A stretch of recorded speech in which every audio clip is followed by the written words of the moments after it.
¿Cómo están? Bienvenidos a La Chorcha en su emisión número 9. Qué gusto estar esta tarde. Parece que va a llover, el cielo se está nublando, no lo sé, pero me da mucho gusto estar en el Tierra Luna, que ahora se llama Club Cultural Tierra Luna. Club Cultural Tierra Luna, y me acompaña Nazaret Montes. Compañera, ¿cómo estás?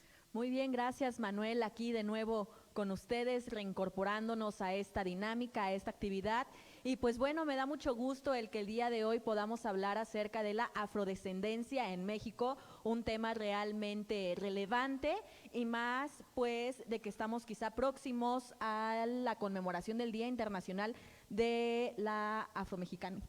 Así es, afromexicanidad, porque Eso, es un mero. término que deberíamos de saber todos, y que, bueno, poco a poco vamos reconociendo. La afrodescendencia en general es un término que poco se conoce y poco se maneja a nivel social, y en los ámbitos culturales a veces nos cuesta trabajo definir este concepto, entender de qué se trata, pero justamente el programa el día de hoy con nuestros invitados pues quiere abonar para que se entienda mejor, y dar algunos ejemplos también sobre esta realidad, la población afrodescendiente, quiénes son, dónde viven, cómo llegaron, cómo han sobrevivido en estas tierras mexicanas.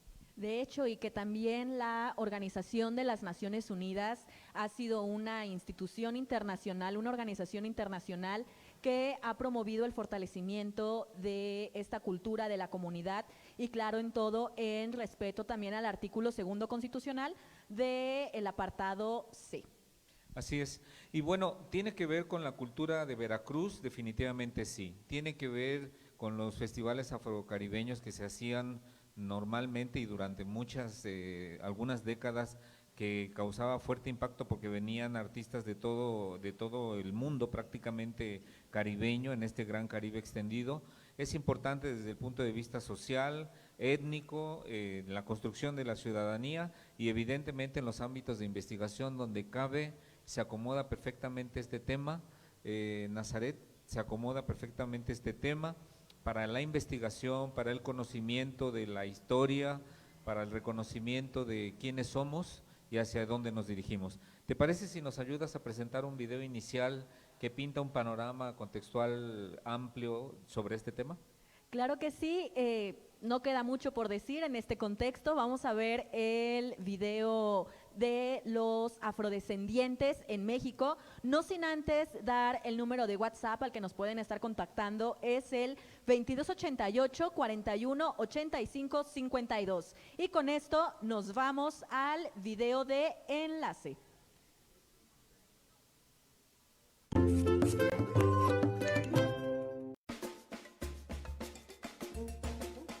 La presencia de los negros capturados en África meridional en Europa se remonta al año de 1492 y lo iniciaron los holandeses, quienes en búsqueda de tierras nuevas de cultivo se adelantaron al Atlántico bordeando las costas occidentales de África. Desde el inicio de la captura y extracción fue salvaje y criminal, primero algunos habitantes de la actual Guinea Ecuatorial y después tierra adentro de diversas etnias y lugares para crear el incipiente y jugoso negocio negrero, que benefició a los ingleses, portugueses y españoles principalmente. Es en el siglo XVI en que empieza un éxodo forzado de miles de africanos con destino a Europa y más tarde a América, generando rutas de mercado que invariablemente tocaban los principales puertos de España como puntos intermedios antes del brutal cruce del océano rumbo a las Grandes Antillas, principalmente la actual Santo Domingo, Cuba y Puerto Rico. Una vez en América, los esclavos eran comercializados con el permiso y la anuencia de la corona española y los reinados de Europa que cobraban aranceles de transporte y comercialización de los esclavos. En México, muchas zonas fueron reforzadas con la mano de obra negra, en los campos azucareros, tabacaleros, plantares y, por supuesto, en las moliendas o ingenios donde su propio talento se convirtieron pronto en maeses. De la molienda, generando un mercado intenso y muy redituable para los dueños de haciendas y campos de labranza. El dolor de las historias personales se pierden en el tiempo. Los nombres originales serán sustituidos por nombres accidentales en español, casi siempre con los apellidos del dueño. El estado de Hidalgo y Veracruz fueron destinos naturales de erradicación de esclavos que influyeron con su presencia en las tradiciones y costumbres en plena hibridación con las costumbres indígenas, emergiendo así una cosmovisión intrincada llena de significados y referentes, toda vez que como los indígenas fueron evangelizados por la fuerza, además de sometidos a jornadas laborales extenuantes y sin derechos. La influencia a la que nos referimos se deja ver en Veracruz, en las reminiscencias de los nombres de algunos lugares, como Mocambo, Mandinga y Yanga, lugar por cierto legendario, pues ahí vivió y se liberó el yugo de la esclavitud un príncipe negro, del mismo nombre, siendo el primer esclavo liberto de esta parte del continente.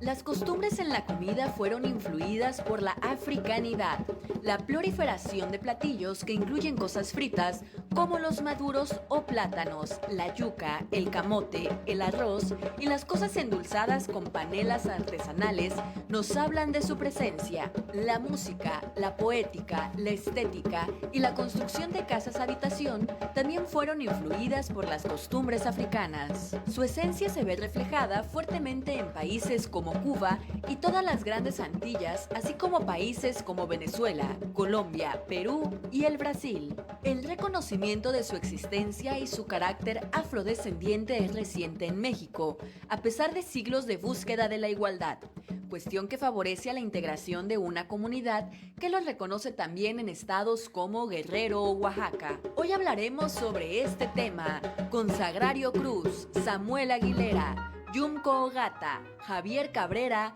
y Enrique Leflonc. Pues, ¿qué te pareció esto que tú misma grabaste?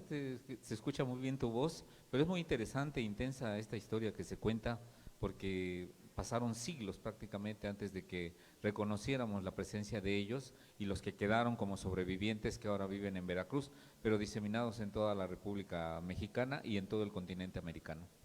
Sin duda alguna, creo que la comunidad afromexicana en algunas circunstancias o en algunas situaciones no ha sido visibilizada del todo, pero cabe destacar que al menos en materia electoral ya han sido visibilizados con acciones afirmativas, al menos en las elecciones pasadas. Existen en Veracruz al menos 9 municipios con un porcentaje de 10% de población que se autopercibe como afrodescendiente o afromexicana. Entonces es un dato relevante que no puede pasar desapercibido y sobre todo la cultura que el día de hoy venimos aquí platicando. ¿No lo crees, Manuel? Así es, y parte de ello y también como muestra un poquito de lo que hacen muchos músicos que se han dedicado a esta labor de salvaguarda y también de creación de nuevos ritmos y recreación de los que viven y perviven y que son afrodescendientes. Tenemos aquí la presencia de dos extraordinarios músicos conocedores de esta raíz afrodescendiente, participantes de múltiples ensambles a lo largo de décadas ya.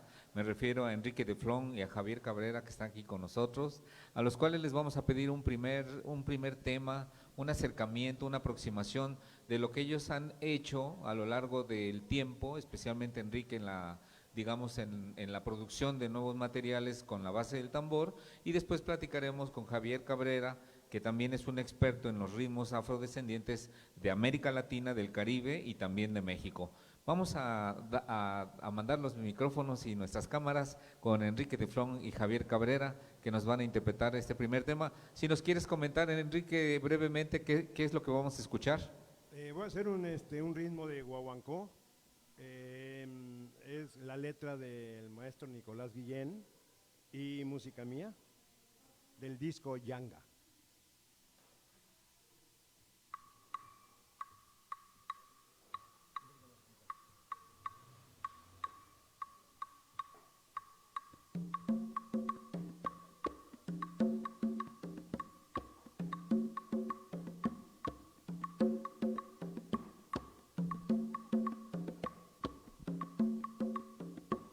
La la la, la la la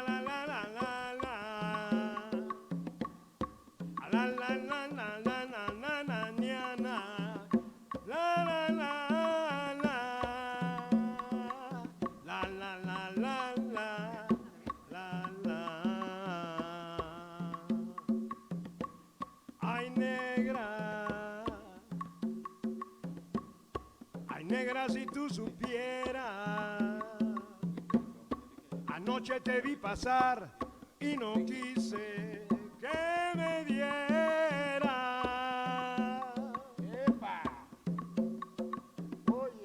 A él tú le harás como a mí.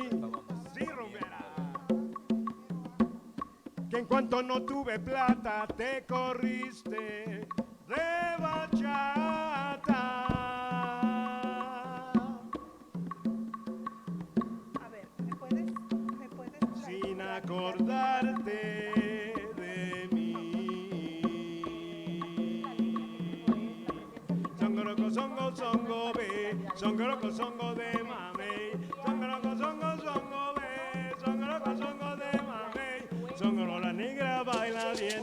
Songoro de uno, songoro de tres. Songoro, la negra baila bien. Songoro de uno, songoro de tres.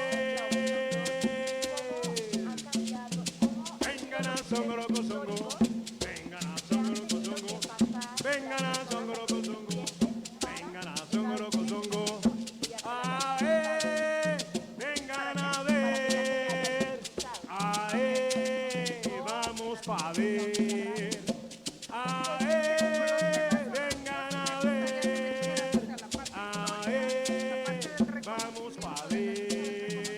Songoroco, songoroco, songoroco, songo. Songoroco, songoroco, songoroco, songo. Songo, ve.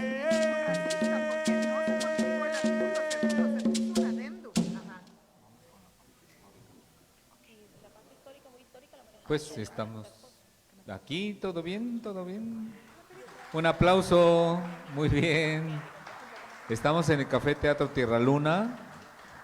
Estamos en el Café Teatro Tierra Luna y el Café Teatro Tierra Luna ya no es Café Teatro Tierra Luna, se llama Tierra Luna Club Cultural, que es un lugar en el centro de la ciudad de Jalapa que alberga artistas desde hace mucho tiempo y que, bueno, aquí hay teatro, hay música normalmente. En tiempos de la pandemia cambió el acomodo, pero sigue siendo un lugar que acoge también a intelectuales, artistas de todo tipo. Como este lugar, muchos, el Tierra Luna, pues finalmente está muy cerca del del Parque de los Berros, y aquí estamos en vivo. Hay una pregunta: ¿quién fue Yanga y cuál es su importancia o su relevancia histórica? ¿Qué fue lo que hizo? ¿Qué fue lo que pasó? El teléfono lo va a dar ahorita Nazaret Montes, y quien nos llame tiene derecho a una playera del Colegio de Veracruz, que es muy bonita, es una playera que tiene el logotipo en el pecho, y tenemos 14 playeras para las primeras 14 personas que nos llamen o nos manden mensaje WhatsApp. ¿Nos quieres decir, por favor, el teléfono? Claro que sí, el número telefónico es el 2288 41 85 52. Lo repito de nuevo, 2288 41 85 52. Ahí nos pueden mandar sus mensajes de WhatsApp respondiendo a esta pregunta, que ahí vamos a tratar de enfocar la playera. Vamos enfocándola. Es el logo de los tiburones del Colegio de Veracruz, en donde el tiburón representa la fuerza que debe de tener el estudiante de Ciencia Política, Administración Pública, Derecho, Relaciones Internacionales, Desarrollo Regional, que son las licenciaturas que se imparten en el colegio, ante un mar lleno de adversidades, siempre siendo una persona valiente, virtuosa, pero sobre todo empática en esta situación de pandemia. Así es, y bueno, continuamos diciéndole a lo largo de este programa el teléfono para que vía WhatsApp nos mande un mensajito. Me da mucho gusto presentarles a todos ustedes a dos personas importantes en el contexto de los estudios profundos que se han hecho sobre la afrodescendencia. La doctora Sagrario Cruz Carretero, ya no te había visto, Sagrario. Hola. ¿Cómo estás? Mucho gusto, muchas Buenas gracias. Tardes, bienvenida. Buenas tardes, gracias. Y también a la maestra Mar Meléndez, ella es de origen colombiano, está trabajando en el Colegio de Veracruz como maestra, ha hecho investigaciones sobre este tema.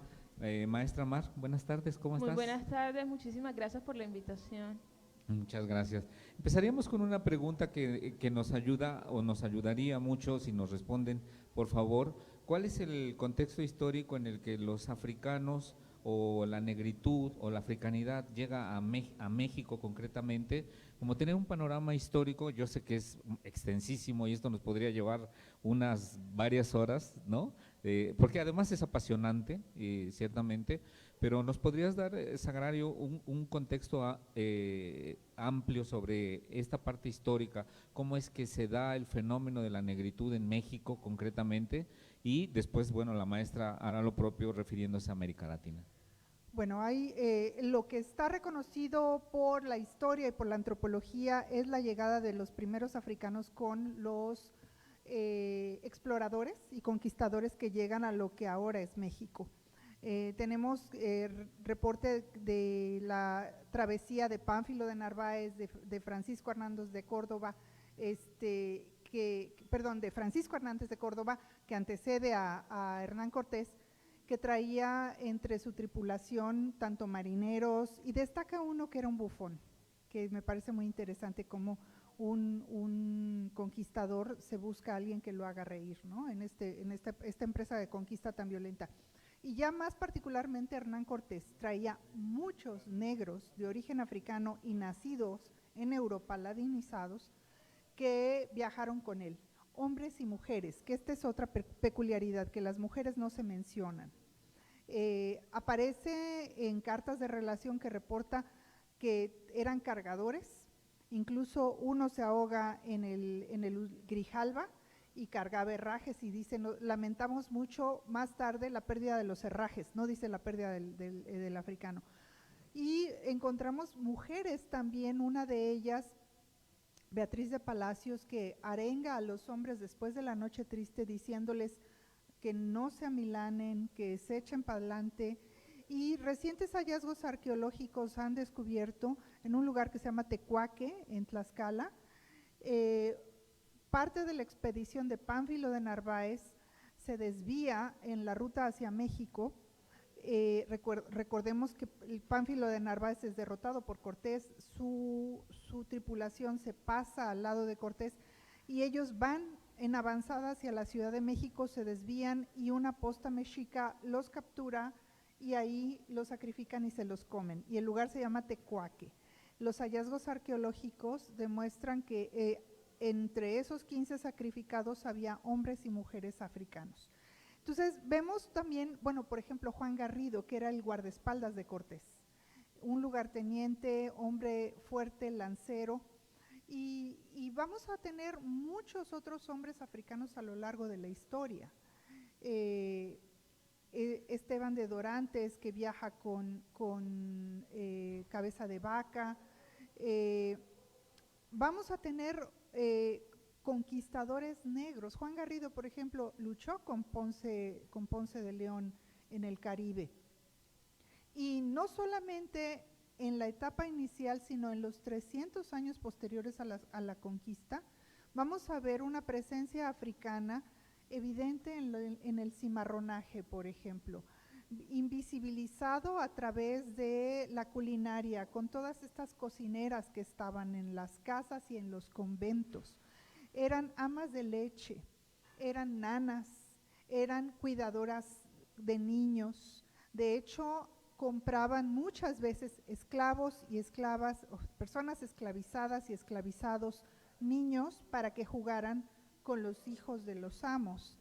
Y vamos a tener una presencia también libre, que esa es también otra parte no visibilizada.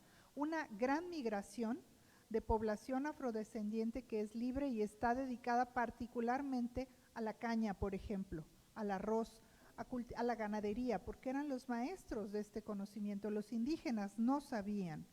Y en artesanos, y particularmente en 3 empresas que estaba prohibido el uso de indígenas, que era minería, fábricas de textiles y la caña. Entonces vamos a tener una presencia africana en todos estos rubros y particularmente en Veracruz. No hay minería, no hay fábrica de textiles, pero sí hay caña. Claro, y maestra Mar, este fenómeno que pasa en México se replica en América Latina, en algunos lugares más, obviamente, y inusitadamente en el Perú, que queda lejísimos, pero bueno, en toda esta parte del Caribe, de Venezuela, de Colombia y Centroamérica, de las grandes Antillas, ocurre lo mismo. ¿Nos puedes platicar también desde tu óptica, digamos, como colombiana, si esto mismo sucede en este paralelismo también histórico en los tiempos que ocurre en México, ocurre también en América Latina? Bueno, bueno, no podría tener un conocimiento súper amplio de todo lo que ocurrió durante la transatlántica, pues, en toda América Latina, ¿no? Digamos que mi conocimiento histórico, más que todo, está basado en las investigaciones que he hecho en México, pero referente, por ejemplo, a Colombia y lo que conozco y lo que se ha trabajado en Colombia, de alguna u otra manera también han habido, digamos, estos puntos de convergencia, también de una u otra manera hay puntos de disputas completamente diferentes. Por ejemplo, en Colombia lo afro tiene un amplio territorio diferente, por ejemplo, a lo que ocurre aquí en México, ¿no? Que se está como en esas investigaciones todavía, y digamos que hay una mayor presencia afro en Colombia, una cuestión que se ha mostrado de alguna u otra forma más visible muchísimo antes de lo que se ha presentado aquí en México. Pero México ha tenido una amplia influencia, por ejemplo, en el estudio, los estudios afrocolombianos. No sé si han escuchado de Manuel Zapata Olivella, que es uno, en paz descanse, pues, de nuestros grandes filósofos, que creó en el 40 el Centro de Estudios Afrocolombianos. Pero esto tiene una gran influencia también mexicana, o sea, y de hecho sus dos novelas y cuentos han sido parte de la experiencia también en México y un poco también de la experiencia en torno a lo que Vasconcelos, por ejemplo, mexicano, el creador del ideólogo de la raza cósmica, en el año 30, por ejemplo, que estuvo en Colombia, también fue una gran influencia. Entonces, digámoslo, que de alguna u otra manera, ¿cómo se diría? Como esta influencia de México o esta influencia en Colombia en torno a lo afro, parte también incluso de las tres ciudades, de los tres puertos hermanos que tenemos, ¿no? Veracruz, La Habana y Cartagena. Entonces, en cuestiones históricas, todo este conocimiento lo tiene fuertemente la doctora Sagrario. Yo no podría agregar un poco más en torno a México y la influencia de lo afro, pero bueno, podemos hablar de otros temas que son mis temas más fuertes, que es Ya lo hablaremos, tenemos contemporáneo, todavía ¿no? un buen de tiempo por delante para hablar sobre Veracruz, concretamente, y las regiones. Sagrario, digamos que se perdió en la historia, ¿qué pasó? Que desde niños no supimos de su presencia, y en la historia oficial, la historia que implica una pedagogía y una didáctica en la primaria, en la secundaria, no supimos nada sobre ellos. Y este desaparecer de la historia invisibiliza una parte completa de una sociedad o de un segmento de la sociedad que hoy día debe ser reconocido, pero no como un acto de justicia, sino finalmente como un acto de integración. Y eso es lo que finalmente está sucediendo el día de hoy y ha querido suceder culturalmente en otros tiempos. No desaparecen en términos reales, desaparecen legalmente, porque con la abolición de las castas, desde diferentes decretos a partir de 1810, se van a anular todas esas diferenciaciones socio-raciales que se dan durante la época colonial. Y lo que vamos a ver es que a partir de 1821, que ya se decreta un país independiente, todos los hombres son iguales y pasan a ser mexicanos, exceptuando los indígenas. Entonces, vamos a tener una población afromexicana que se diferenciaba por múltiples nombres de las castas y que van a pasar a ser población mexicana. Sin embargo, podemos tener un rastreo de esta presencia africana con apellidos, la heráldica, por ejemplo, apellidos que eran castas y pasaron a ser, más bien, nombres de castas que pasaron a ser apellidos como Pardo, Prieto, Moreno, o características físicas como Crespo, incluso el apellido Esclavo o del amo, Liberio, que quiere decir hombre libre, o características físicas como Crespo, Canela, Tostado, son peculiaridades que estaban en los contratos de compraventa y que pasaron a ser apellidos. Otra, puestos militares. Los militares que eran cuadrillas especializadas de negros, pardos y mulatos y que quedaron como apellidos, por ejemplo, apellido capitán, alférez, que van a ser nombres que van a ser adoptados por estas cuadrillas, pero que no tenían apellidos. De hecho, tanto los indígenas como los afrodescendientes, los indígenas van a tener nombres propios y los afrodescendientes, los nombres de castas son nombres de puestos militares. ¿Cómo quedan hoy día? Que preguntaba Manuel si desaparecieron. Quedan en fiestas tradicionales, en una culinaria muy particular, en procesos mágicos religiosos. Esta creencia que te posee un espíritu, en limpias, en una gastronomía predominantemente con presencia de plátano macho, hoja de plátano, yuca, el arroz con frijoles. Vamos a tener una gastronomía que nos va a dar una presencia africana sin saberlo. Fiestas y tradiciones como los carnavales, los judas de Cuitláhuac, el carnaval de Yanga, incluso el son jarocho. En México se pierde el uso del tambor. Lo único que queda es un tambor indígena y escasos lugares una presencia de percusiones de origen africano. Pero lo que vamos a tener es una rítmica en el son jarocho que se percute en las cajas de los instrumentos de cuerda, que existe el marimbol y en el llamado y respuesta, en esta forma de llamado y respuesta que es la forma del canto del son jarocho.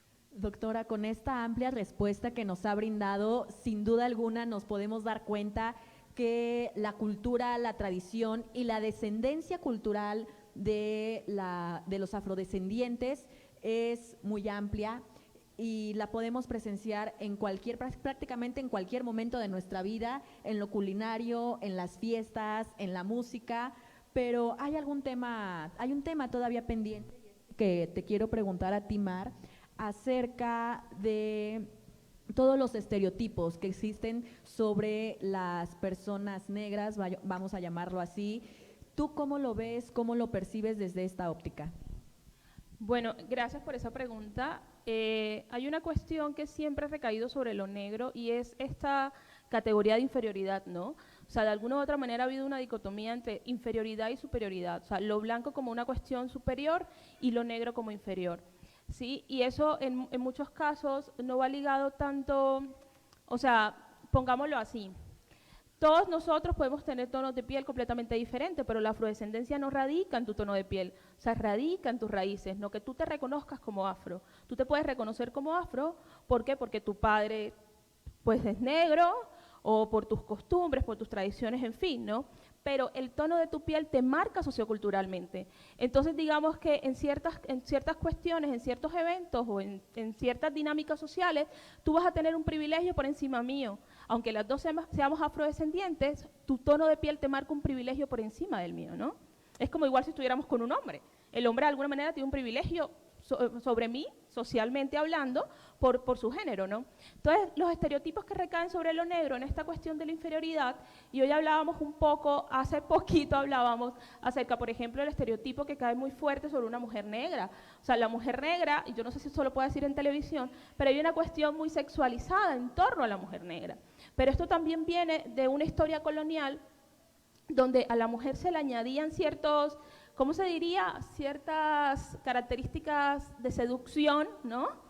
Hipersexualización, y eso nos ha llevado, y eso causa muchos problemas. O sea, yo todavía tengo problemas con eso, porque claro, tú llegas y resulta que los hombres creen que tú debes ser más caliente en la cama que cualquier otra, y eso no funciona así. Perdón que sea tan castiza, pero así soy yo. Y esto hace parte de los estereotipos que recaen, ¿no? Tenemos una cantidad de estereotipos. Yo trabajo con infancia y es muy fuerte cuando tú hablas con las niñas y les preguntas cómo es una niña bonita, y las niñas te dicen son niñas blancas, ojos verdes, cabello lacio. Y tú te quedas, ¿cómo? Y tú no te consideras bonita cuando te ves al espejo. ¿Tú qué ves cuando ves al espejo? Y la niña te dice, una niña fuerte. O sea, se enfocan en sus características internas porque han creído que lo negro está desprovisto de belleza física. ¿Te das cuenta? Entonces es muy fuerte, incluso para mí, nadie me lo tiene que decir, yo sé que soy bellísima, no necesito que me lo digan, yo me veo todos los días en el espejo, pero fue un proceso fuerte porque sobre mí recayó siempre que lo negro no era bello. Entonces es trabajar con las niñas eso. Y tú les preguntas dónde lo aprendieron y te dicen en la televisión, es que en mi casa. Y es que mucho de lo que se maneja aquí en México es la cuestión también de lo fino. Si nace un niño, lo van a ver y miran si está clarito o está muy morenito. ¿Ves? Entonces la gente comienza a creer, bueno, la gente comienza a creer, no, es el imaginario que existe de que si el niño es más blanquito, va a tener mayores posibilidades y mayores privilegios en esta sociedad. Entonces es como, no me quiero extender mucho porque quito la palabra, pero hay muchísimos estereotipos, hay una cantidad de estereotipos, hay prejuicios, hay muchos estigmas, por ejemplo, lo negro ligado a la fuerza, lo negro ligado a la música, lo negro ligado al deporte, pero es que los negros o lo afro también está ligado a otras cuestiones de la intelectualidad, ¿no? En Colombia, por ejemplo, en Soacha, recuerdo que me llevaron una entrevista y yo hablaba, pues yo soy escritora, me gané premios internacionales y todo, y la gente no lo podía creer, una mujer negra además que escribiera, ¿no? Entonces es mirar también cómo nosotros vamos deconstruyendo esos estereotipos y vamos creando, o como diría Castoradi, vamos creando otros imaginarios instituyentes. Qué bonita reflexión, Mar, nos acabas de regalar acerca de todos los tipos de estereotipos que existen en México, y no nada más en México, sino en todo el mundo, y que a veces es muy lamentable y que también muchas veces la mercadotecnia, la televisión, fomenta ese tipo de reacciones y de cultura, vamos a llamarle así.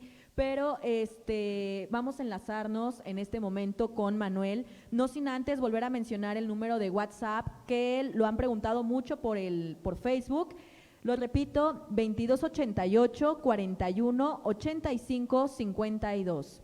2288 41 85 52. Y Manuel, vamos contigo. Muchas gracias. Aquí continuamos en este foro cultural, Club Cultural Café Tierra Luna. Aquí estamos a sus órdenes. Gracias a Héctor Viveros, nos manda saludos. A Javier Blanco Salazar, que le está gustando el programa, le parece interesante. A Elsa Texon, saludos a todos, gracias. A Rosalía May Peralta, dice que se escucha ruido de fondo. Bueno, estamos en un café con más personas que nosotros, entonces se entiende, pero vamos a tratar de que no se escuche mucho ruido. Felicidades, nos dice Gloria Jimor, le manda saludos a Sagrario Cruz, que la está viendo y reconoce su trabajo. Gracias a el doctor Mario Raúl Mijares, de parte de José Luis, que lo están viendo también el programa. Gracias a Héctor Viveros, Javier Blanco, Elsa Texon, ya dije, y Alessandro Gerrab. Dice, enhorabuena, y se me cerró. Bueno, ya saben cómo son estas cosas de el internet. Ahorita lo vuelvo a abrir. Nos estamos acostumbrando poco a poco a usar estas cosas cada vez más eficientemente. ¿Cómo están Enrique de Flon y Javier Cabrera? ¿Cómo están? Nos acercamos al micro. Contentos de estar aquí con ustedes. Oye, pues ya tenía un buen rato que ahora sí que no nos veíamos, pero primero que nada, ¿cómo han pasado este tiempo de pandemia? Digamos brevemente cómo lo han vivido, ¿no? Ya sabemos que son historias personalísimas, pero brevemente, ¿cómo ha sido este tiempo? Bueno, pues realmente sigue siendo una pesadilla todo, ¿no? Es una incertidumbre, es un laboratorio, los que se vacunan y los que no se vacunan también.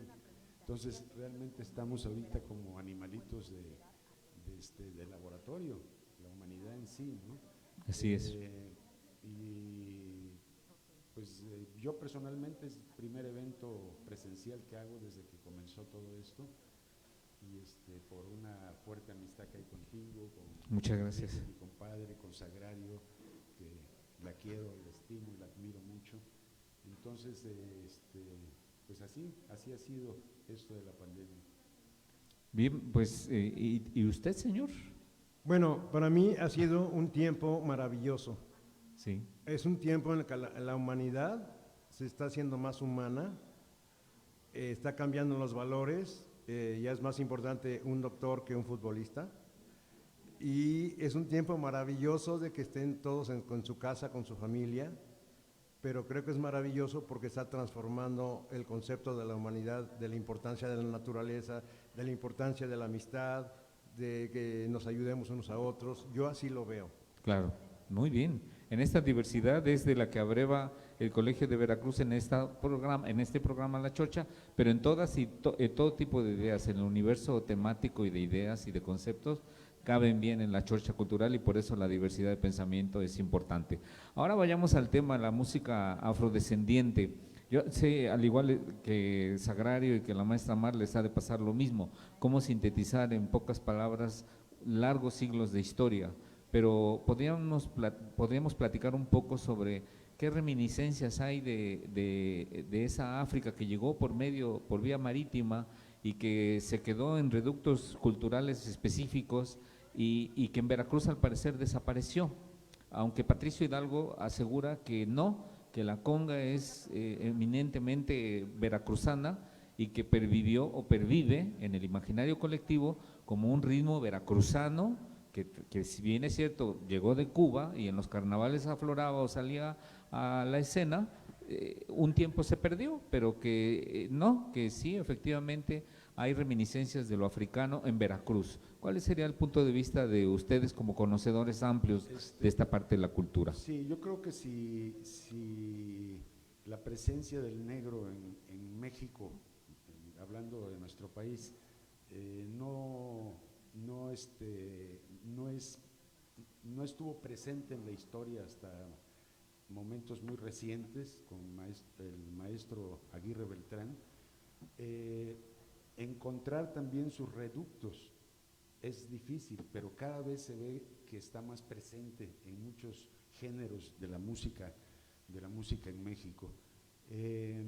Yo quisiera hablar un poquito de Jorge Drexler. Es un gran compositor, guitarrista, cantautor, que hace un video y ojalá lo busquen, lo vean, porque él habla de una célula rítmica que viene de África, pasa desde el siglo XIX, se le oye en los burdeles de Persia, voy a decirlo un poco rápido, en el siglo III está en España, 5 siglos después llega a América, mientras tanto en los Balcanes se junta con escalas gitanas y forma lo que se llevó a Nueva York y se conoció como el Klerner. Esta célula es esta figura, ¿no? Y en Nueva York pues había la la la la la la la. Él lo lleva para justificar el nacimiento de la milonga, ¿no? Y esta figura lo que hace es que la divide y hace 1, 2, 3, 1, 2, 3, 1, 2, 1, 2, 3, 1, 2, 3, 1, 2.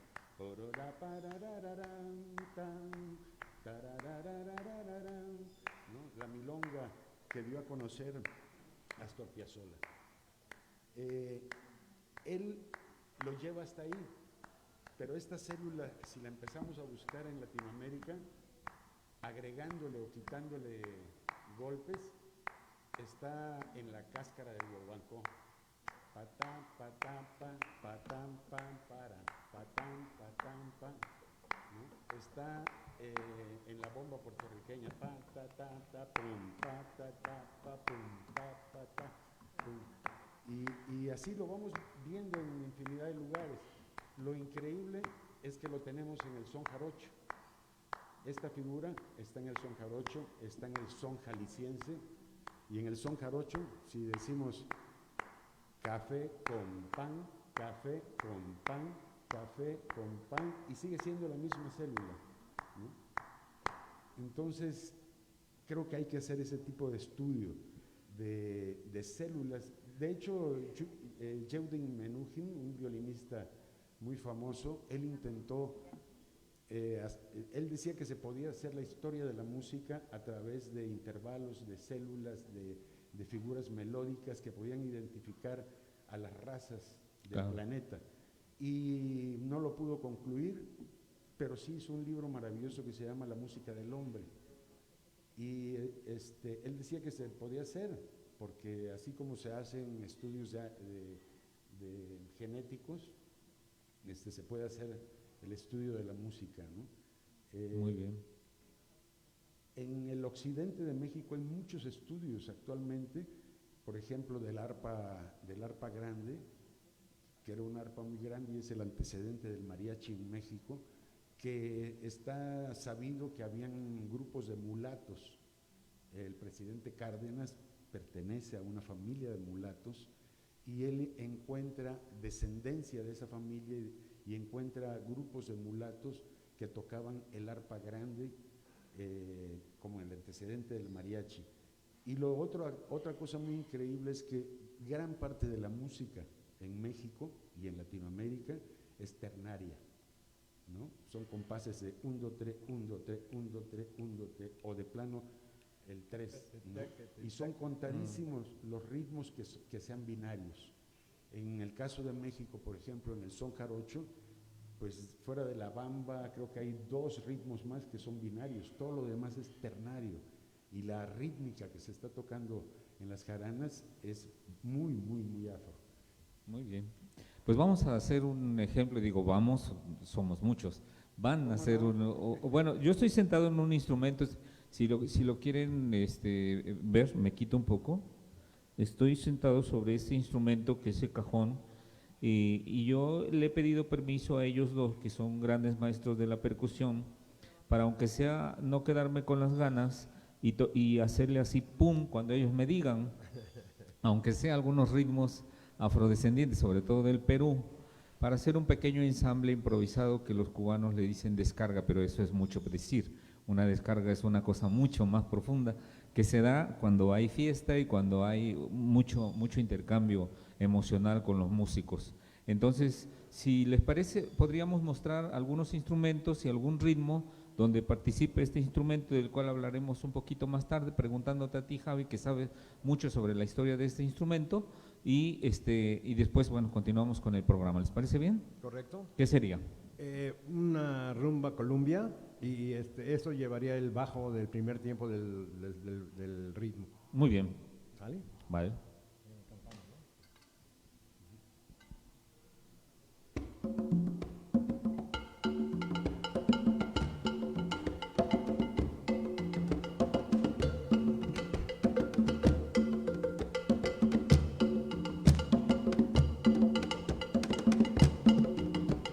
Chévere, del navajazo se vuelve el mismo navaja.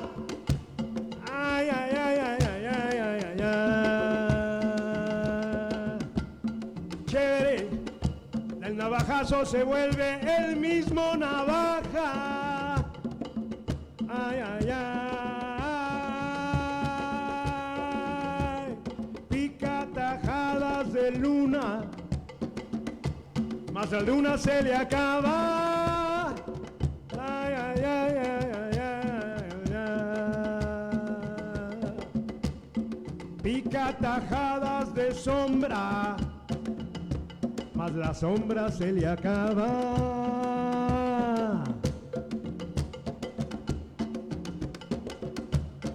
Pica tajadas de canto,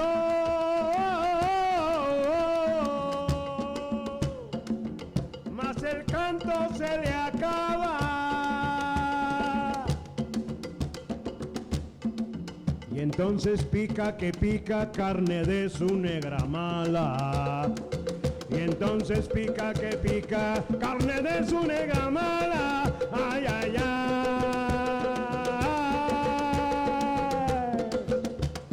Chévere, el navajazo se vuelve el mismo navaja. Ay, ay, ay.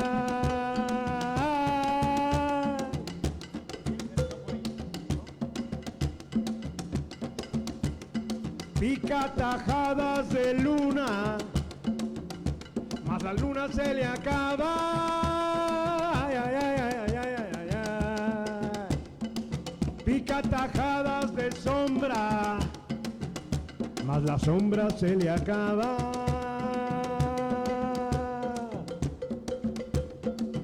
Pica tajadas de canto,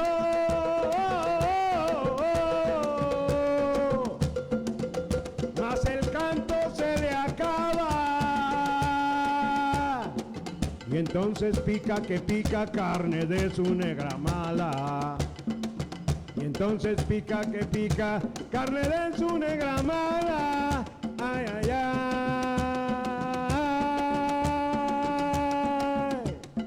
Una.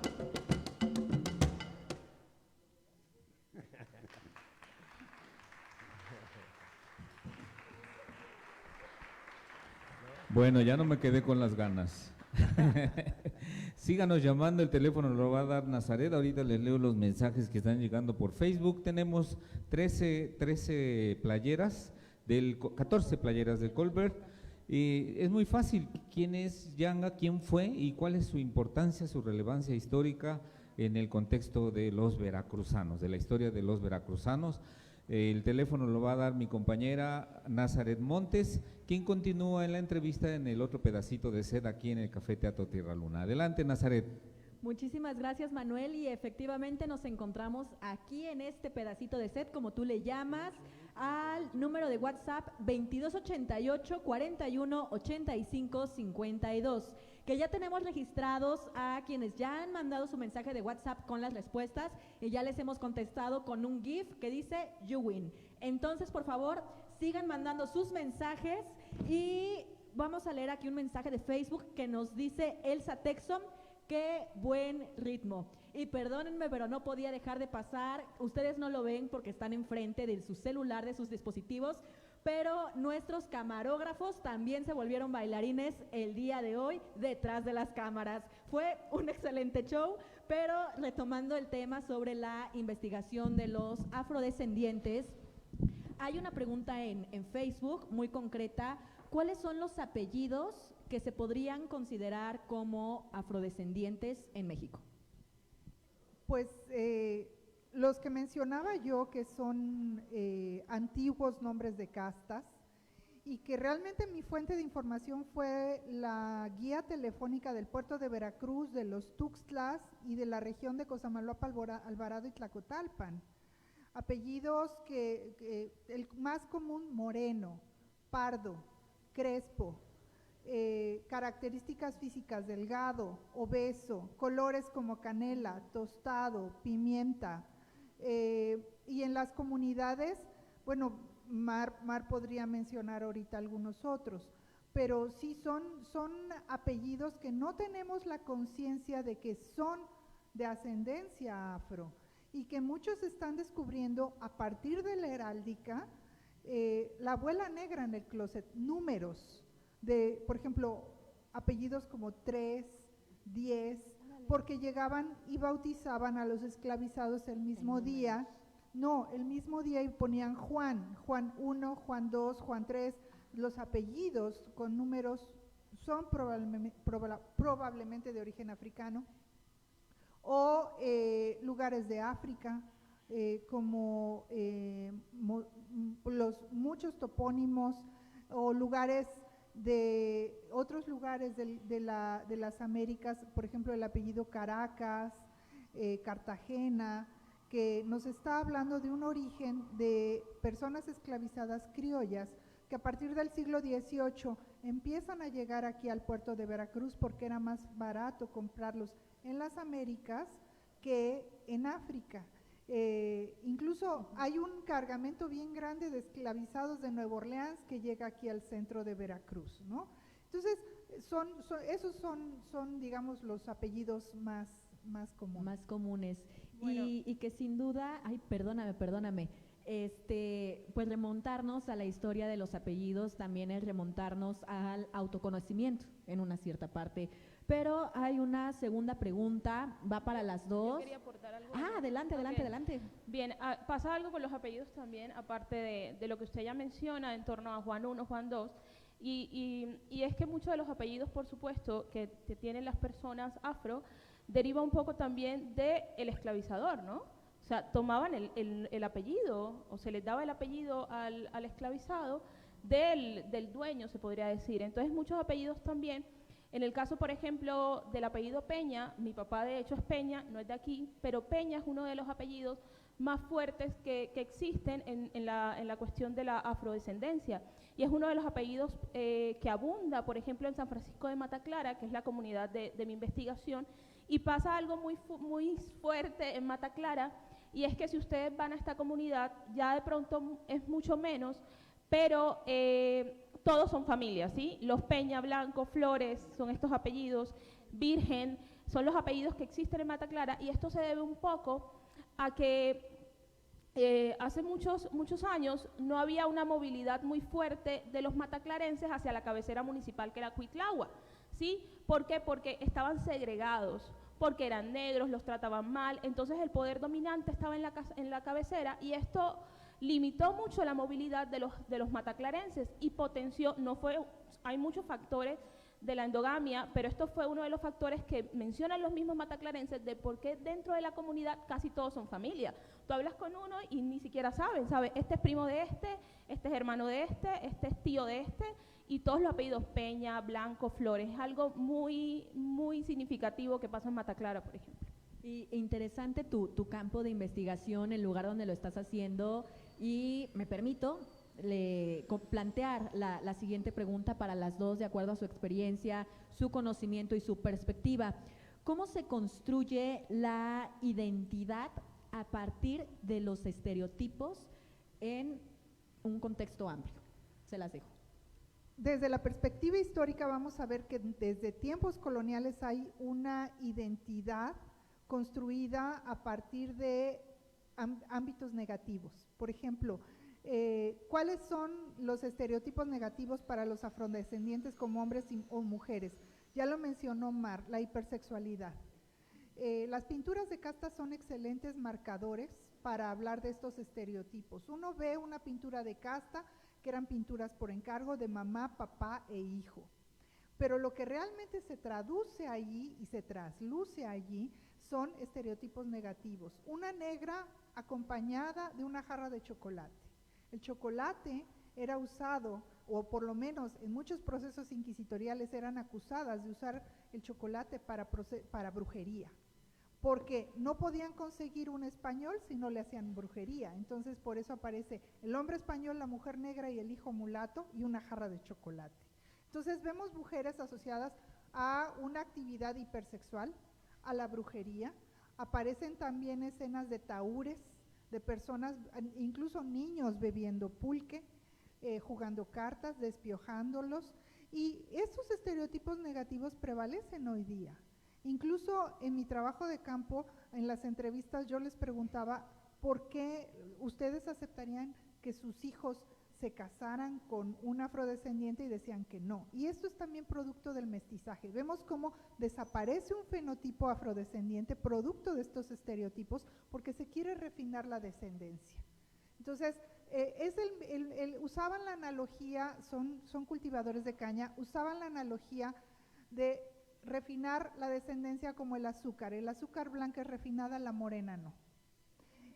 Y esto me parece un ejemplo muy ilustrativo de lo que es nuestro país, un racismo larvado que vamos a ver no solamente en la vida cotidiana, sino también en los medios de comunicación, en todos los ámbitos. Además, institucionalizado, es decir, aceptado dentro de las familias, dentro de la escuela, dentro de las fiestas patronales de la iglesia, de muchos ámbitos, es decir, que lo toleramos y que se descontrolan cuando tú lo denuncias. Entonces, eso es parte de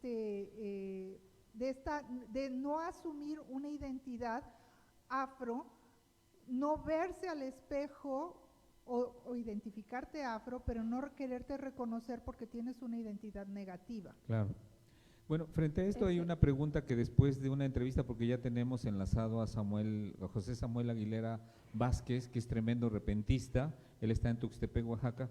La pregunta es este determinismo del color de la piel, porque nos hemos hecho sociedades muy racistas, ¿no? Entonces, el otro día la maestra Mara hablaba brevemente sobre esto, pero bien vale la pena abundar después de esta entrevista. Tengo el gusto de saludar en línea a José Samuel Aguilera Vázquez.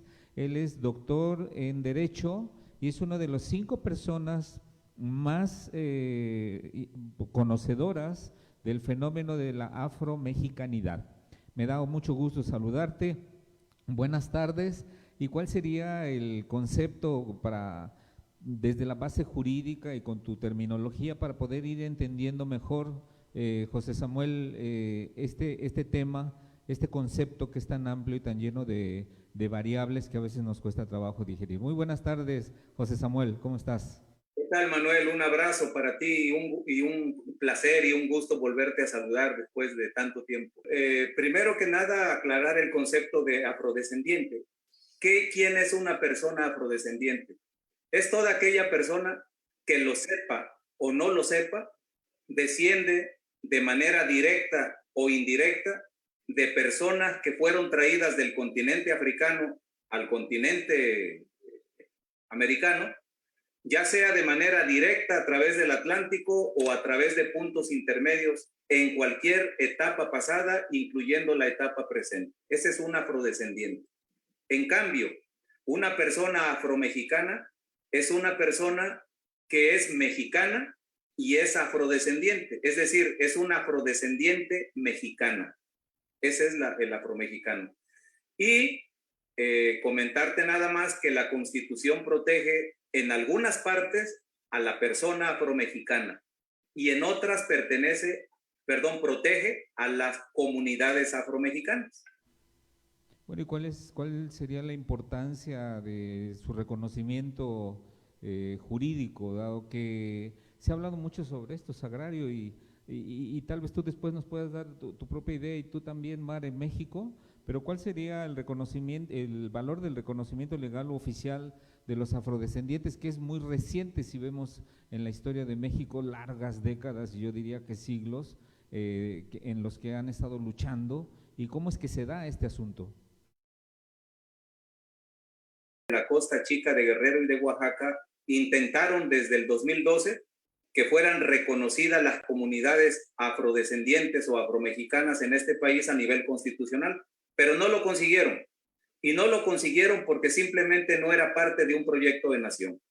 Tuvo que entrar el nuevo Poder Ejecutivo a partir del 2018 para que en el 2019, a través de la senadora Susana Harp Iturribarría, se modificara el artículo 2 constitucional y se le agregara un apartado C para reconocer a las comunidades y a los pueblos afromexicanos. ¿Por qué? Porque simplemente su visibilidad es parte de un proyecto de nación en donde tienen que estar presentes todos. Es una intención política, Manuel. Bueno, ¿y quiénes son y cómo se consideran los afrodescendientes, los afromexicanos? Y en todo caso, si tú te consideras también, cuéntanos esta parte, ¿cómo la relacionamos contigo? Mira, las personas afromexicanas no tienen ningún privilegio. Todos los mexicanos, sean afromexicanos, indígenas o mestizos o como se les quiera llamar, estamos protegidos por las mismas garantías del artículo 1, los derechos humanos. La única diferencia es que por las condiciones de pobreza en que están muchas comunidades, a los indígenas y a las personas afromexicanas, hombres y mujeres, que alcanzan los 65 años de edad, se les da una pensión no contributiva, es decir, que no causa impuesto. Esta fue la reforma del artículo 4 constitucional. Y la senadora Susana Harp y el senador Martí Batres, también afrodescendiente, modificaron el artículo 2 para reconocerle no a las personas físicas, sino a las comunidades afromexicanas 4 derechos: la libre determinación, es decir, decidir su propio destino; la autonomía interna, es decir, platicar, analizar y discutir sin que nadie intervenga; el desarrollo integral de las comunidades, que abarca todos los aspectos de medicina, salud, educación, cultura, telecomunicaciones, radiocomunicaciones, radiodifusión, etcétera; y finalmente, la inclusión social. La inclusión social no es que te hagan parte de una nación uniforme, sino que te incluyan con las diferencias culturales que como comunidad afrojarocha, por decir algo, o afroveracruzana, tienes con referencia a las comunidades indígenas o a una comunidad gitana, que les llamamos húngaros, o a una comunidad menonita o judía o francodescendiente o italodescendiente. Es simplemente enriquecer con una diversidad y ahora incluir una raíz muy poderosa de la nación mexicana. Pues aquí ya lo ha dicho Sagrario y la maestra Mar, pero yo quiero también tu opinión. ¿Cuál ha sido el aporte, en todo caso, de los afrodescendientes en Veracruz y en México desde tu muy particular óptica? Con todo gusto. Mira, algunas personas creen que los afrodescendientes hemos aportado a la nación nada más temas culturales. Sin embargo, se ha aportado mucho a la economía, a la política y a la parte social. En el caso de Veracruz, el ejército de Guadalupe Victoria estaba integrado por negros y negras jarochas en ese momento. Cuando Guadalupe Victoria se sube al caballo en la hacienda de Acazónica para cambiarse el nombre a Guadalupe Victoria, le agradece a sus valientes y esforzados jarochos, hombres y mujeres casi desnudos, descalzos, al lomo de un caballo, que se alimentaban con carne seca atada en la silla de montar y usaban la lanza y el machete. Entonces se ha contribuido en las guerras para lograr esta república. Las tropas de Santana eran jarochas también.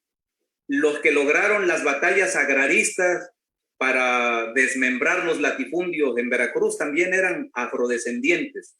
Y en la parte cultural, específicamente la parte cultural, se ha aportado a Veracruz el fandango y el son jarocho, este universo jarocho, pero debemos aclarar algo en honor a la verdad, Manuel. No solamente es la raíz africana. Nosotros no somos africanos. Somos un resultado de la aportación africana, la aportación española, particularmente andaluza y castellana, y la aportación indoamericana. Nosotros no podemos renunciar a nuestras raíces indígenas o indias, como le quieran llamar. Y además ha habido otros componentes. Ha habido gente italiana, judía, libanesa, francesa, de otras latitudes, que ha venido a enriquecer nuestra cultura. Sin embargo, en el caso particular, se habla de una afrodescendencia, porque si le busca, la mayoría de veracruzanos somos afrodescendientes. Ahora hay análisis de genéticos y tenemos allí nuestra aportación africana a nivel genético. Pero a tu pregunta, a nivel cultural, le hemos dado al mundo una pieza maravillosa que forma parte de la cultura jarocha, el son y el fandango. Pero gracias también al zapateado español, a la décima también española y a la contribución ritual indígena, ¿no? Entonces lo negro se amalgama y nos da una negritud y una afrodescendencia muy, pero muy mexicana. Bueno, tú te asumes afrodescendiente, algunas veces lo has dicho, yo lo he escuchado, y aunque estás alejado de la décima, porque me lo advertiste, galopeador contra el viento, como dijeron, argentino muy famoso, insistiré en que nos digas si te autodefines como afrodescendiente, cuál es tu relación con esta parte muy personal, y que nos hagas favor de despedirte con una décima. No se puede dejar de ser un versador de tiempo completo tan avesado como tú, mi querido Samuel. Gracias. En primer lugar, aclarando que yo no soy negro, que tampoco soy africano, que soy afrodescendiente en una forma específica, jarocha. Es decir, soy jarocho porque tengo una raíz afrodescendiente, una raíz indígena y una raíz europea. Eso me sintetiza, y al crecer en el sotavento mexicano, en esta parte de la cuenca del Papaloapan, a mí me da una identidad, moldea mi genética y entonces me traduce con el medio ambiente, me moldea y me hace ser lo que soy, diferente a un huasteco, diferente a alguien de la Costa Chica, diferente a alguien de la Costa Grande, de Tierra Caliente o de cualquier otro país, pero al mismo tiempo igual, porque si nos cortamos, los dos sangramos o todos sangramos y la sangre es del mismo color. Somos universalmente lo mismo, pero tenemos diferencias culturales que no son mejores ni peores que otras. Son simplemente parte de esta bioculturalidad diversa. Atrévete bien, Manuel, que te daré la respuesta, y al momento te contesta el prieto José Samuel. Hay rosa y hay un clavel que sobre el aire se agita. Lo jarocho aquí no se me quita. Lo jarocho aquí no se me quita.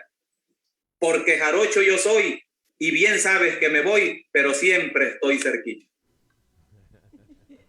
Un aplauso, por favor, acá a los que nos encontramos de manera presencial. Muchísimas gracias, Samuel Aguilera, por tan amena entrevista. Y bueno, seguimos respondiendo a los mensajes de WhatsApp a todos aquellos alumnos del Colegio de Veracruz quienes nos han estado mandando mensajes. También comentarles a ellos que el día 30 de agosto, lunes 30 de agosto, iniciamos clases oficialmente en el Colegio de Veracruz con todas las medidas de seguridad necesarias para cuidar y atendiendo todos los protocolos de las autoridades federales y estatales. Y bien, Mar, hablando un poco más sobre este tema, ¿qué nos puedes comentar acerca de la política del mestizaje? ¿Cómo se ha venido tratando o estudiando en México, en Veracruz o en tu caso de estudio? Bueno, México es una nación creada, digamos, de una u otra manera sobre esta política del mestizaje, donde se le daba mayor valor a lo europeo, se menospreciaba lo indígena y se pretendía borrar las raíces africanas. Esto, de alguna u otra manera, hace que se cree México como una nación multicultural, pero donde está primando sobre todo lo europeo. Entonces, en esto, en la cuestión, por ejemplo, de cómo se van construyendo las identidades, estamos hablando de un país donde hay un sincretismo cultural. Samuel Aguilera ahorita mencionaba tres, no mencionaba lo afro, lo indígena y lo europeo de alguna manera, pero también siento yo, con respeto del maestro, por supuesto, que no se habla, por ejemplo, de lo árabe, no se habla de lo asiático y de lo filipino, todo eso que de alguna u otra manera está dentro de este mestizaje mexicano. Y esto también incide incluso en las identidades, o sea, cómo nosotros vamos construyendo identidades en un país donde se le está dando todo el tiempo mayor prevalencia a los tonos de piel, donde hay ciertos estereotipos en torno a lo negro. Y la pregunta que yo te podría hacer a ti también sería, ¿cómo tú vas a decir, es que yo sí soy afrodescendiente, yo sí me considero afrodescendiente, y yo te pregunto, bueno, ¿por qué te consideras? ¿Cuáles son las cosas buenas que tú crees? Y a veces la gente no sabe qué responder. Yo he tenido casos de personas a las que he entrevistado que me dicen, pues dicen por ahí que soy afrodescendiente, pero pues yo realmente no sé por qué. Entonces es también pensarnos cómo se están construyendo las identidades en México desde una cuestión ascriptiva, donde tú dices soy afrodescendiente, pero porque el otro dice que yo soy, o una cuestión de identificación consciente. Yo soy afrodescendiente reconociendo realmente mi historia, los aportes y mis raíces, ¿sí? Y es una de las cosas que yo quisiera resaltar un poco sobre el mestizaje. Yo no pienso, la política del mestizaje en su momento fue una política que también se creó en Colombia y se crearon en otros países, dando ese resalto a ese refinamiento de lo blanco, pero si lo vemos desde otra óptica, lo que permite pensar el mestizaje y de todo lo que estamos hechos, esa mezcla, es también reconocer la diversidad y la riqueza. Y eso de pronto, de alguna otra forma, nos podría ayudar a pensar un poco cómo en estos países se está trabajando la temática del racismo, por ejemplo. Y sabes algo, Mar, ahorita con lo que me estás diciendo me remonta también un poquito al libro de La raza cósmica de José Vasconcelos, donde también te habla un poco sobre la cultura, sobre la construcción de la identidad. Entonces es un tema en el cual se puede hablar muchísimo, pero es momento de ir al otro lado del set con Manuel. Entonces, Manuel, ¿qué sorpresas nos tienes por allá? Bueno, pues continuar hablando de música y de todo lo que implica el ser afrodescendiente, pero también esta enorme herencia que en los instrumentos se ve y que ustedes conocen a profundidad. ¿Nos podrías hablar brevemente sobre la supervivencia o tocamos algo? Tocan algo y después platicamos un poquito sobre los instrumentos. ¿Les parece bien? Sí, muy bien. ¿Qué sería? Bueno, en este caso quiero interpretar una canción que nuestro amigo que está por allá, Antonio Flores Mávil, grabó en Tlacotalpan de un bohemio. En una cantina. En una cantina grabó cantina, esta en una canción, cantina. la trajo para acá. Buenísimo. Y se me hace que es una rumba mexicana. Buenísimo, adelante. Los escuchamos.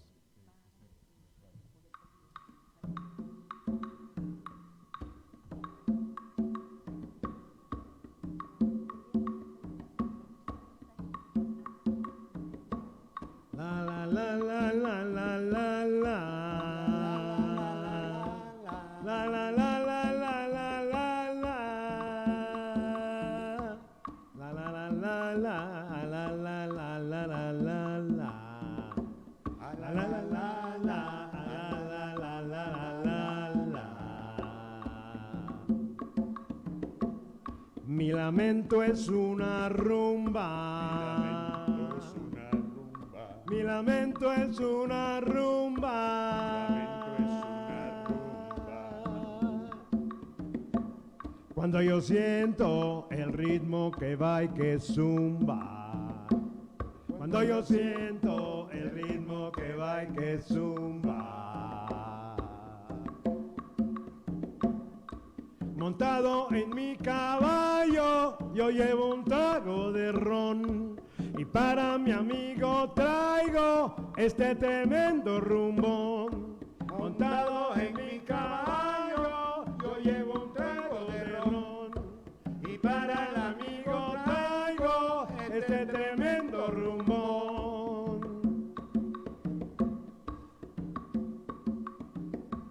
Allí en el llano la lejanía se pierde. Mi corazón con el sonido del tambor se duerme. Mi corazón con el sonido del tambor se duerme. Allá en el llano la lejanía se pierde.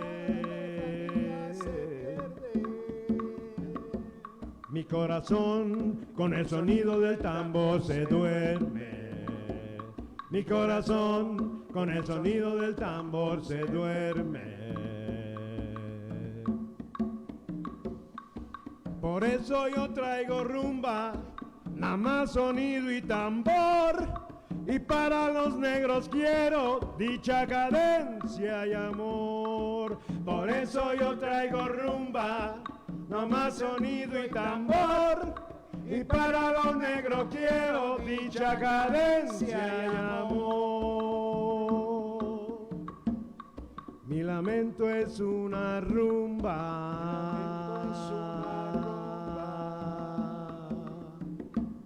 Mi lamento es una rumba.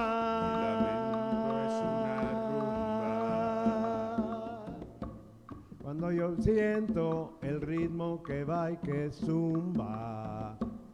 Cuando yo siento el ritmo que va y que zumba.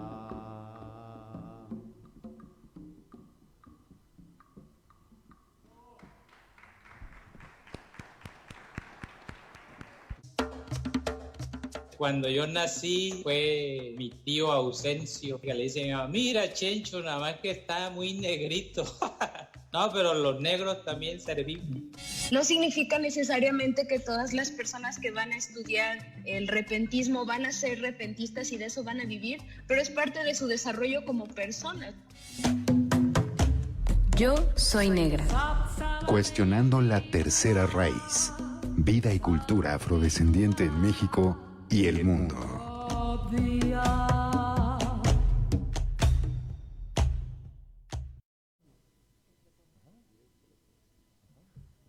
Nos encontramos de nuevo en esta partecita del set, como bien apodó Manuel, y sin duda alguna el día de hoy nos hemos llevado grandes reflexiones y grandes aprendizajes con ustedes, profesionales en el tema, que han sabido apuntar bien cada uno de los detalles sobre esta comunidad afromexicana, afrodescendiente. Y ¿Mande? ¿No?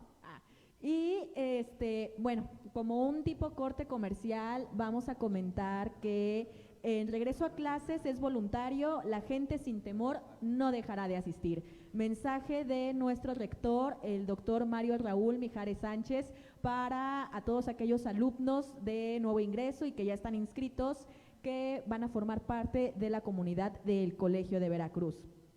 Y bien, en unos comentarios finales, unas reflexiones, ¿qué le podrían decir a toda la comunidad que el día de hoy nos está viendo a través de las diferentes redes sociales sobre el tema? Bueno, para empezar, que está mal dicho hablar de tercera raíz, porque en muchas comunidades de aquí de Veracruz era la primera raíz, como el puerto de Veracruz, Tlacotalpan, Cosamaloapan, Alvarado. Hasta en un momento dado, Jalapa tuvo más población afrodescendiente que española o indígena. Y que muchos somos ciegos, somos analfabetas ante esta herencia africana en nuestras propias familias, en nuestras propias genealogías. Reconocer esta herencia africana es parte de hacer justicia a los ancestros. Si tú valoras la organza de piña traída de Filipinas, de la jarocha, también estás reconociendo allí una presencia africana, más bien una presencia negra, porque en Filipinas también muchos negros eran de Filipinas. El paliacate veracruzano viene de la India, de una región que se llama Palicut, que fue una región africana establecida por los portugueses allá. Si comes arroz con frijoles, plátano macho, tamal con hoja de plátano, yuca, malanga, estás comiendo una comida africana. Y que reconocer esta parte negra en nosotros es un acto de justicia y de erradicación del racismo, un racismo larvado. Me ha encantado, Sagrario, esta parte de el reconocerlo es un acto de justicia. Mar, ¿qué nos puedes comentar al respecto? Bueno, yo lo que podría dejar como reflexiones finales, primero, creo que estos espacios son súper necesarios porque hay que seguir trabajando en México para que todo el mundo se concientice, ¿no?, de esta primera raíz. Lo otro es que creo que tenemos que repensarnos en nuestro lenguaje y el discurso tiene muchísimo poder.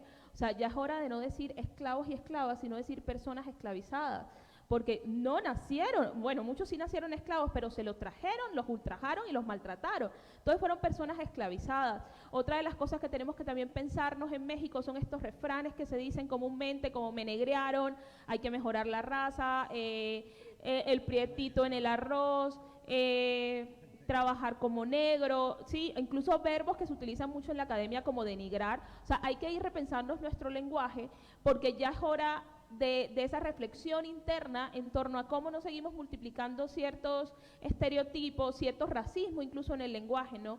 Y es pensarnos de esa manera, es lo que podría decir. Y una última consideración, nos hacen una pregunta en Facebook. Si nos pudieran dar 2 nombres cada quien, ¿quién puede ser considerado el afrodescendiente más trascendental en la historia de México? Esta pregunta la hace Javier Blanco. Bien, partiendo del hecho que la afrodescendencia es una cuestión de autorreconocimiento, no podría yo decir ahorita quién se reconocía en toda la historia de México como afrodescendiente y no, pero pensemos un poco en Vicente Guerrero, que era afrodescendiente. Pensemos también en México, otro autor, Morelos, por supuesto que sí, usted ya también mencionaba a Juan Garrido, serían así como los nombres que yo podría dar. Sí, coincido con Mar. Vicente Guerrero, que fue el primer presidente negro de México. Morelos, que todo mundo cree que se ponía una pañoleta en la cabeza porque tenía dolores de cabeza, pero realmente estaba respondiendo a un bando del siglo XVIII que estaba prohibido enseñar el cabello rizado porque los españoles pensaban que eso volvía locos a los españoles, caían en sus redes sexuales, entonces por eso se cubrían la cabeza. Los turbantes tienen esa función, ocultar el cabello rizado de los africanos y afrodescendientes. Y Yanga, indiscutiblemente Yanga es, yo creo, el símbolo más emblemático de la libertad y de la lucha contra la esclavitud en lo que era Nueva España y ahora es México. Y que Yanga responde a una de las preguntas de la dinámica del día de hoy a través de WhatsApp, que para todos aquellos que ganaron se les darán las indicaciones terminando el programa con toda la calma del mundo a través del mismo medio. Y sin más por hacer, ¿qué les parece si vamos a escuchar un poco de música acerca de la cultura afromexicana? Por allá nos encontramos con Manuel y el equipo de músicos. Entonces, sin más, vamos con ellos. Pues muchas gracias, aquí estamos ya despidiendo prácticamente el programa. Te regresaré solamente los micrófonos para que haga lo propio con los invitados. Nuestras invitadas, la maestra Mar y la doctora Sagrario. Leo algunos mensajes. Rosalía dice: muchas gracias a quienes participan con su música y su cultura. Excelente tema, ojalá lo sigan haciendo. Cuánto sufrimiento hemos padecido por prejuicios e ignorancia, pero se ha avanzado. Ojalá algún día la discriminación desaparezca. No debe haber discriminación, dice Elsa. También Enia dice: el rector del Colbert ha hecho en poco tiempo cambios significativos en esa escuela. Gracias por sus conceptos y gracias por sus mensajes también de WhatsApp y de Facebook. Qué bueno que estén conectados. Lo importante también de estos programas es que se queda grabado para que el que tenga tiempo y lo quiera ver después en el Facebook, pues lo pueda hacer. ¿Con qué sería importante tocar para despedir este programa, mi querido Javier? Sí, un poco Enrique. Lo que estaba diciendo Sagrario en cuanto a animales, nombres de animales, de frutos, guisos, que son muy de la cultura africana en México y en América. Vamos a interpretar una canción del Choco tabasqueño, es un indígena chontal que tiene sus raíces también, sus antecedentes en la Costa Chica, y de ahí viene mucho de lo afro. Aquí se narran nombres de animales, partes de las piezas que dicen en Tabasco de la gallina, por ejemplo, ¿no? Y que tienen una similitud asombrosa con el oriente de Cuba. O sea, son los mismos nombres, son los mismos guisos, los mismos sabores. Entonces, ojalá les guste esto. Buenísimo. Pues con esta parte despedimos musicalmente el programa. Solamente regresaremos con Nazaret para decir los nombres, o los quieres decir. Ven con tu micro y de una vez despedimos el programa musicalmente también. Nazaret ha estado muy activa también respondiendo a los mensajes de WhatsApp. Nos llega un mensaje, fíjense, que dice: pienso que la cultura afro ha dejado huella en varias expresiones culturales a nivel mundial, bailes, vestimentas, incluso las voces más allá, las voces más privilegiadas, más allá del tiempo, son afrodescendientes. Si es que no me equivoco, corríjanme. Saludos también, dobles saludos al tocayo. Se refiere a que soy Manuel, no lo conozco, Vladimir Figueroa, y le manda saludos también a Enrique de Flon, a Javier Cabrera, y Otilio Ruiz le manda saludos a Enrique de Flon, te manda saludos, nos está viendo en Albuquerque, Nuevo México. ¿Tienes mensajes? Ay, a ver, la tecnología. Ya hazte lo para acá. Encontré. Acá tengo un saludo de parte de Alejandro Escudero, que pidió muy amablemente que si se podía decir en vivo. Saluda a Samuel Aguilera hasta Tuxtepec desde Jalapa. Entonces ya quedaron los saludos, sin algo más que decir. Sí, bueno, uno más dice: este tema se debe trabajar con los niños en los niveles educativos de educación básica, creo que tendría un gran impacto.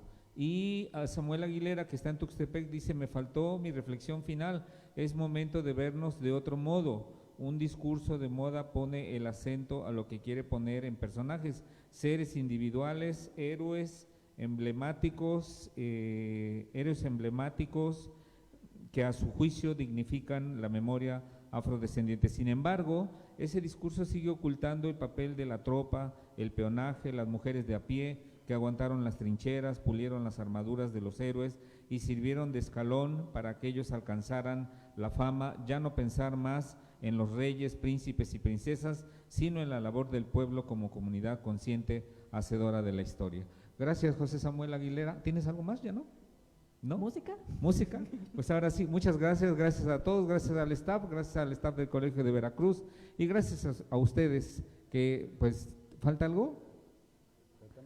Al secretario de Gobernación, que sufrió un leve percance, nada grave, al licenciado Eric Cisneros Burgos, que le deseamos pues que esté restablecido completamente. Le dedicamos este programa, él ha estado trabajando fuerte también por el reconocimiento de la afrodescendencia en el estado de Veracruz con múltiples actividades. Le mandamos un abrazo de parte del Colegio de Veracruz y ahora sí nos despedimos con esto que ya había presentado Javi Cabrera. Adelante y muchas gracias. Gracias, Nazaret. Gracias, Manuel. Buenas tardes. Buenas tardes a todos.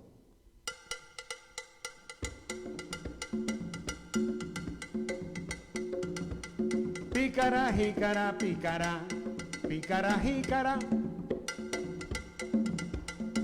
Ya enrollame mi gruesa un bocao choquita. Ponle presa de chachamulito la nuca y el pis. Y de contra dame oreja de mico, en panela rellena con coco. Un puntito de canela y verás a tu choco donde hace el chorote. Relamiéndose el pico y jartándose el shish. Ya limpia el pizarrón pa' escribir con gis. A, B, C, H, D, E, F, E, juece. Muchacho, ya te voy a reempujar tu cachetada pa' quitarte los tontos. ¡Ja! Vos parecés choco. No faltaba más hijuela que le sirva la tol a la brava de tu abuela pa' comer puro frijol. Como quiera bien igual, ya sea rápida o floja, la que va a servir el tamal que lo traiga ya sin hoja, porque se quiere para el cayuco, agua le falta al arroyo, para domar el bejuco hay que remojar el rollo. Pícara, jícara, pícara, pícara, jícara, ya enrollame mi gruesa un bocao choquita. Ponle presa de chachamulito, la nuca y el tis. Y de contra dame oreja y mico, en panela rellena con coco. Un puntito de canela y verás a tu choco jondeas el chorote. Relamiéndose el pico y jartándose el shish. Ya limpia el pizarrón pa' escribir con gil. Limpia, limpia ya, limpia el pizarrón. Limpia el pizarrón, que ahí viene el profesor. Limpia, limpia ya, limpia el pizarrón. No faltaba más hijuela que le sirva el... Limpia, limpia ya, limpia el pizarrón. A la brava de tu abuela pa' comer puro frijol. Limpia, limpia ya, limpia el pizarrón. Limpia el pizarrón, ahí viene el profesor. Limpia, limpia, limpia el pizarrón. Limpia, que ya va a empezar la clase. Oigan, muchachos, limpia, limpia, limpia el pizarrón. Limpia el pizarrón, ahí viene el profesor. Limpia, limpia, limpia el pizarrón. Muchas gracias.